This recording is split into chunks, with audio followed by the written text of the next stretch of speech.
Kisah Hantu Pocong Duloh Part 4. Kisarkam lari terburu-buru ke rumah Raden Jaya untuk melaporkan kejadian yang telah dilihatnya. Raden Jaya dan istrinya benar-benar murka mendengar kabar buruk itu. Lalu mereka membangunkan orang kampung untuk mengepung Duloh. Malam itu, puluhan warga berbondong-bondong pergi ke sawah untuk mengepung Duloh. Saat warga tiba di sana ternyata Duloh dan Rara masih dalam keadaan telanjang bulat. Rara dengan terburu-buru menutupi badannya dengan sehelai kain sedangkan Duloh tidak sempat memakai pakaiannya. Dia diseret oleh warga dengan keadaan telanjang bulat lalu dipukuli oleh warga hingga sekarat. Kisarkam lalu menghabisi nyawa pemuda itu dengan menghantamkan batu ke kepala Duloh. Dia sudah mati, kata Raden Jaya.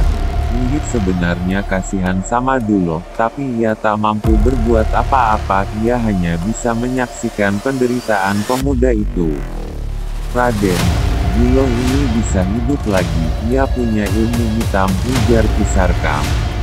Ah, yang benar kamu, tanya Raden Jaya dengan wajah terheran-heran. Kita lihat saja besok, dia pasti akan hidup kembali, kata Kisarkam. Untuk mencari kebenarannya jenazah Duloh pun tidak dikuburkan, tapi hanya dibaringkan saja di depan rumah Raden Jaya. Saat itu Rara menangis nelangsa. Menjelang subuh warga digegerkan dengan apa yang dilihat mereka. Jenazah Duloh hidup kembali. Semua lukanya juga sembuh secara misterius. Dia punya ilmu Pancasona, kata Raden Jaya. Duloh memang mempunyai ilmu Pancasona, ia tidak pernah mempelajari ilmu itu, tapi ilmu itu ia dapatkan secara alamiah dari nenek moyangnya yang telah hidup ratusan tahun lalu dan hanya Duloh lah pewaris tunggal ilmu itu. Sebenarnya Duloh sudah meninggal berkali-kali, bahkan saat ia kelaparan di jalan setapak kala itu. Duloh kecil sebenarnya sudah mati tapi dengan adanya ilmu Pancasona ia berhasil hidup lagi. Duloh juga sudah meninggal saat ia disiksa Kisarkam waktu masih kecil, karena Duloh beberapa kali mendapat pukulan keras di bagian dadanya, tapi ia hidup kembali karena mempunyai ilmu warisan yaitu Pancasona. Kebetulan di kampung itu, ada seorang dukun yang mengerti tentang ilmu Pancasona. Raden, kita buang saja Duloh ini ke lembah, ujar dukun itu. Di kampung itu memang ada satu lembah yang sangat dalam dan curam. Kalau ada manusia yang masuk ke lembah itu, mungkin tidak akan dapat keluar dari sana.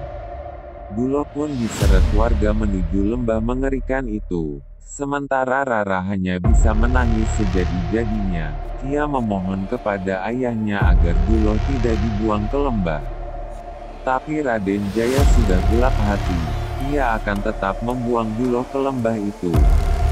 Sebelum dibuang ke lembah, Raden Jaya menyuruh warga untuk membungkus Duloh dengan kain putih dan mengikat seluruh tubuhnya agar Duloh tak bisa berkutik. Selain itu si dukun juga menancapkan keris panjang ke perut Duloh. Keris itu bukanlah keris sembarangan, orang yang mempunyai ilmu Pancasona tidak akan bisa berkutik selama keris itu masih menancap di perutnya. Sesampainya di bibir lembah, mereka langsung melemparkan Duloh ke dalam lembah itu. Tidak berselang lama setelah Duloh dilemparkan, entah apa yang ada di pikiran Rara, ia malah menjatuhkan dirinya sendiri ke dalam lembah itu. Ia ingin mati bersama kekasih hatinya. Semua orang berteriak memanggil Rara, tapi ia sudah tidak bisa diselamatkan. Hingga akhirnya lembah itu dinamakan Lembah Rara. Duloh juga tidak pernah terlihat lagi di perkampungan. Dia terjebak ke dalam lembah tersebut bersama jasadnya si Rara. Bertahun-tahun kemudian keluarga Raden Jaya sudah meninggal semua, kampung itu juga sudah berganti generasi.